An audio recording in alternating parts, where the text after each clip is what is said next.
of the artist that called Drake's music? Oh man. Yeah, as quiet as it's kept, I do listen to Drake. I can honestly say the first, like, I bought albums as a kid with like gift cards and stuff, but like the first albums I ever bought with like a 9 to 5 paycheck was Kendrick Lamar and Drake. So Damn. I've always been a fan of both their musics. They always been different in terms of sound. I gravitated more towards Kendrick because just the way he goes about lyricism and telling a story and the creativity matters. Um, but Drake for me has always been like a dude who can make like a really good song or some good records. The first time I ever heard him was in high school. I had a homie, he used to play this song called Uptown, and that was my introduction. So when I first heard him, he was rapping. So that's why I've always been like, kind of like, hey man, like maybe he really does write it. Who knows? But Who you're knows? like, hey, you know what I'm saying? Who knows? Give But the benefit of the doubt, man. benefit of the doubt. But when I came in, it wasn't best I ever had, or like, you know, I forgot what other cold record he had back then. Like, Don't You Got a Man or something like that. Like, when he was in that bag, I was like, oh no, like I heard him rapping with Lil Wayne and Bun B. Like, what? So, um, I've always listened to his music. His stuff as of late has been like, so so. Um, but the I knew how things could play out if he were to have taken it, like with the victory, so to speak. So I was like, depending on how this goes, fan base wise, if he's able to hit this in an angle of like having a club banger or having some witty bars that could be quoted, throughout history, he gonna take this because I've seen him do it numerous times before. But at the same time, I also seen him, take a loss to Pusha. So it was like, all right, this Pusha got could him. this could go either or, and yeah, like it's sad because the records just don't age well, but at the time, a few of them was like, all right, man, like Family Matters. I think it was like the third section. I was like, okay, like this is cool. He had a couple bars in there that I was like, all right, that was witty. He caught him on that one. One thing I will say. That's one thing I will like. I love how Kendrick and Drake went back and forth with the Michael Jackson, Prince, metaphors and bars. That was cold. Like that was one of I don't even think it's talked about enough because they were going crazy with those. The way Shit. they was just Can you flipping, recall them? huh? Can you recall them? Okay, so and like that. Well, okay, we gotta go like even before. Like that. Okay. No, we gotta They go. forgot about that one. We gotta go to first person shooter. Oh. In first person shooter, Drake, he goes on this kind of rant at the end where he's like, "I'm Michael Jackson, beat it." Mm. He said about like several times on it too. Like he meant that. So then when you get to like that, Kendrick hits him with the Prince I Live Mike Jack, which was like a pow. Then I believe he came out with uh, push ups Drake did. And then he Ooh. had what's a prince to a king, he a son. So it's like, ooh, okay. So, kind of just going back and forth, like, okay, you trying to say like Prince I Live Mike Jack, but I'm the king. So it's like, okay.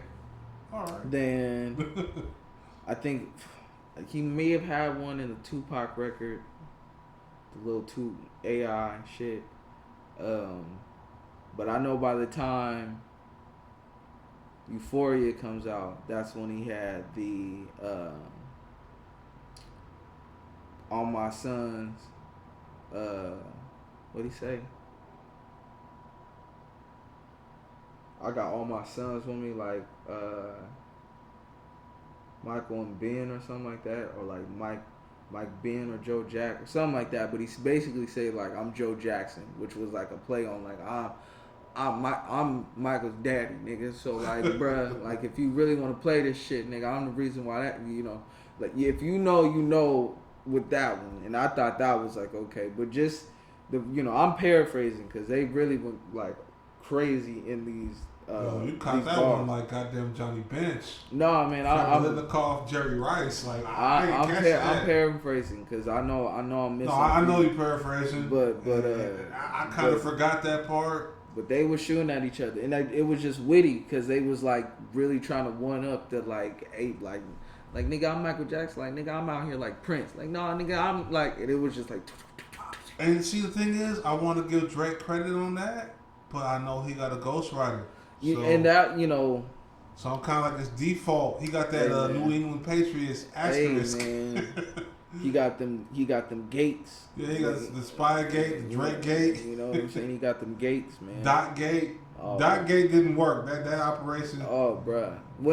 And that was, you know, and we still don't know what was, you know, it's very much up in the air, but I think the way Kendrick approached it, the way, because one thing I thought was masterful was how he set up Drake in the scenario of being like, because when Like That came out, I ain't gonna hold you, I was unspoiled. I had no idea this was happening. I just was listening. I was listening to a Future album. Okay. Yeah. There's only 3 times in my life certain songs have literally threatened my life. Okay. Nipsey Hussle, Check Me Out. All right. I was like, I thought I was about to get robbed. I was like, what the hell is happening? Okay. This song is crazy. What was that? Family Ties with him and Baby King. Because the way Kendrick came on that, I was like, he's spazzing while we tell this nigga to come outside.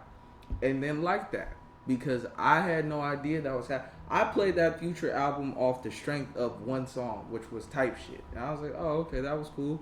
Let me play the album real quick. And then that happened, and I was like, oh, bro, it's about to go down. Shut it down. Now, going in, or coming out of the song, I thought it was a J. Cole diss. I was like, bro, he going crazy or J. Cole, what the hell's happening? My boy had to break it down. He's like, nah, bro, he was really going at Drake. Like, Cole took about maybe 2 or 3 shots, like, at most. But all that was for Drake. And I listened to it again. I was like, oh, shit, no, that was for Drake. And then Cole came out with his shit, which I thought was cool. There was a couple records on that Might Delete Later little EP that I really fuck with. And I felt like if you listened to those records before you got to 7 Minute Drill, you kind of already understood his stance. By the time you got to 7 Minute Drill, it was like, all right, I'm kind of just trying to like show my hand in this shit. But Looking Out, smartest nigga in fucking history of hip hop. Like that nigga was like, I'm cool. No parts. And at the time, I was like, bro, what the fuck, what's going on here? So, but fast forward, it was like, nah, like, I even had to admit, like, salute, bro, you did your thing, like that, yeah, I get it. I still think Cole is. Oh yeah, Cole. Cole, you know what I'm saying? You don't get on a song, think you gonna do something, and he just chews you out. Like Cole got gas, man. Yeah, and he's very underrated. Yeah, for someone that's in the upper echelon, like they be trying to snooze on dude, and I'm like, man. Yeah, bro. Like this situation happened, and they tried to drag him through the mud, and it was like I said, you looked at it.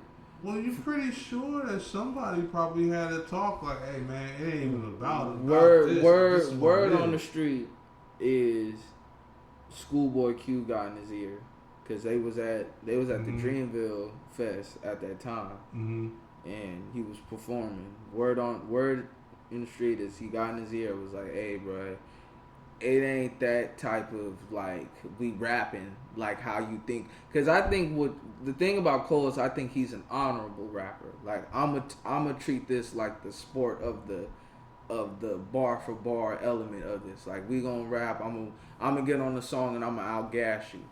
And I think Drake and Kendrick were at the element of like, nah, this is war. Like I'm willing to crash out over this situation. At least Kendrick was. I think Drake underestimated the situation. Mm-hmm. Feel like he came in kind of like, oh, you out here doing that you know, I'm back rapping, and it was like, no, I'm pissed, and I'm coming at you this time, and I wish you would. I pray you would. I pray you would. I pray you would. That's what he was giving off. So like that verse was very much, I'm crashing out, bruh. Stop telling me to come outside. I said that on Family Topics. I was like, stop telling this man to come outside. Boy. He came out with like that. I was like, all right, bro. He warned y'all. He came off like that dude who's like that angry, like grandpa. Was like, get off my lawn. Like that's like get off my hip hop. Like that's how Kendrick be really coming off. Man. Like nigga, get off the shit. Like bruh, stop telling me to like stop it. So I appreciate Drake. I feel like he can. I feel like if he throw out like a hot record, he'll probably win the crowd back. You know, they fickle. So, it is what it is. I don't know, bro. If you take too long.